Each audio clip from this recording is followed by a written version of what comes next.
Valentine's Day had always been a quiet affair for us.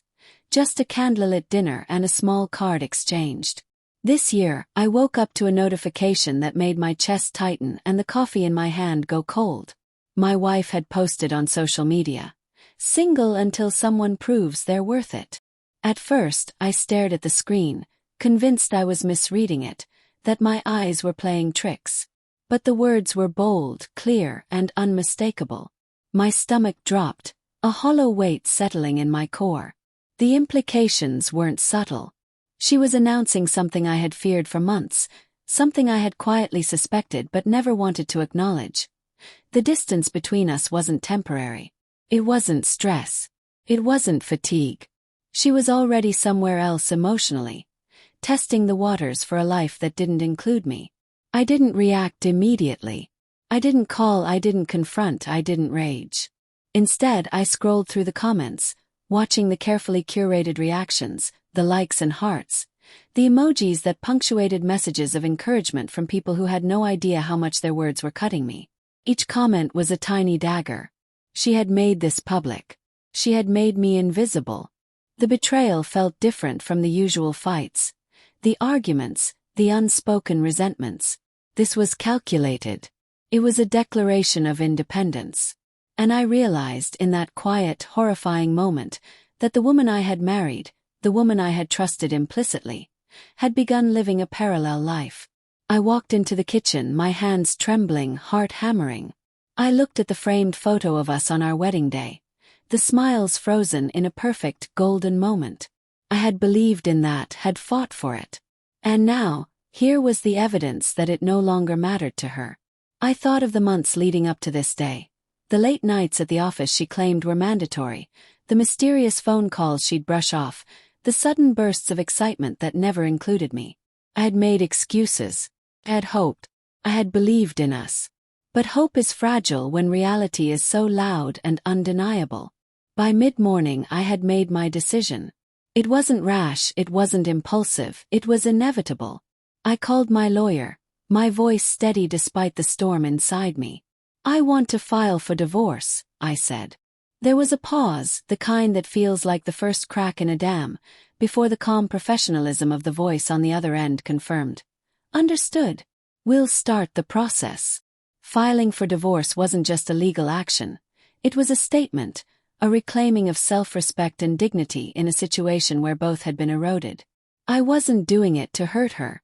I was doing it to protect myself, to assert that my love, my commitment, my presence were not negotiable commodities to be displayed, dismissed, or tested publicly. In the following days, I watched her carefully, observing her reactions without making contact. The post had gone viral in our circle. Friends and family reached out, curious, concerned, judgmental. She was defensive, evasive, trying to explain away the words as a joke, as attention-seeking, as something harmless. But I knew better. Words like that, when posted publicly, are never harmless.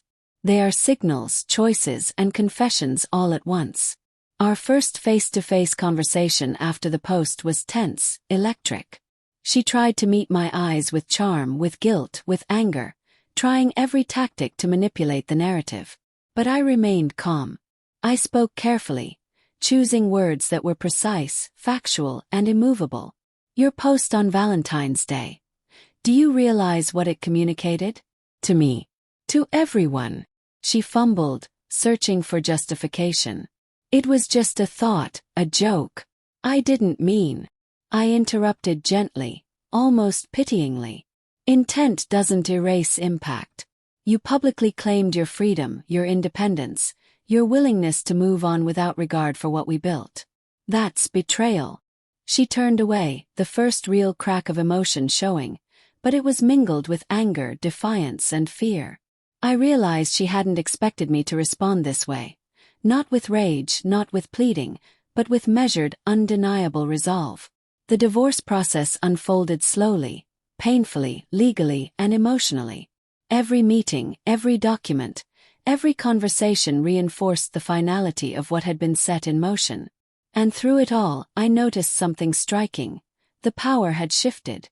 She had tried to control the narrative, to define the outcome with a single social media post. But by taking decisive, composed action, I regained control over my own story. By the time the final papers were signed, the symbolic weight of Valentine's Day had transformed completely. What had been intended as her celebration of freedom became the marker of accountability, of consequences, and of personal reclamation. I walked away from the process with clarity, dignity, and a sense of hard-won liberation. Betrayal is a sharp, bitter wound, but in facing it directly, in refusing to rationalize or endure it silently, I discovered strength I didn't know I had. Love can be devastating, but so can truth, and the truth, when acted upon decisively, restores what betrayal attempts to steal: the integrity of one's own life. That Valentine's Day, her post might have announced her intentions, but my response announced mine: boundaries, self-respect, and the courage to step away from a life that had been quietly poisoned, reclaiming not just my heart but my narrative.